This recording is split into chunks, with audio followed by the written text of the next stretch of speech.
Magandang araw po sa ating mga minamahal na kababayan. Sa susunod po na linggo, may mas malaking bawas sa presyo ng langis. Dahil dito, bababa ang diesel ng humigit kumulang 24 pesos at 94 centavos kada litro. Ang gasolina naman ay 3 pesos 41 centavos at ang kerosene ay 2 piso. Mas malaki ito kaysa sa rollback nung nakaraang linggo at malinaw ang ibig sabihin nito para sa ating lahat. May ginhawang parating. At sa ating mga oil company, malinaw naman ang aking panawagan. Ipatupad ninyo ang rollback ng buo, tama at walang pagkaantala.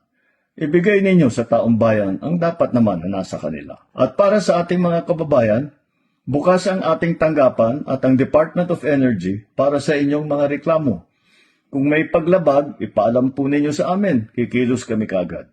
Tuloy-tuloy pa rin ang pagbibigay natin ng 10 pesos fuel discount para sa mga PUV at para sa mga bus.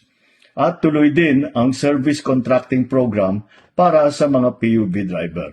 Ang bawat sentimo na ibinababa ay dapat maramdaman ng bawat Pilipino. Alam naman namin kung gaano kahalaga ang oras ng bawat kababayan natin. Ang bawat oras natin ay dapat ginugugol sa ating pamilya, sa eskwela, sa trabaho, hindi po sa nakapila. Ipapatupad din ng Department of Transportation at Land Transportation Office ang 3 buwang extension para sa validity ng mga nag-expire na lisensya, student permit at rehistro ng sasakyan.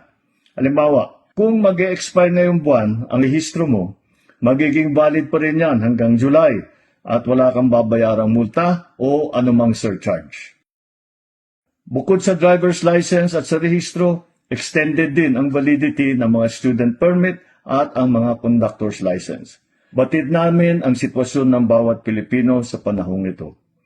Hindi tayo titigil, hindi tayo uurong, at hindi nating hahayaan na ang ginhawang ito ay hindi po makarating sa taong bayan.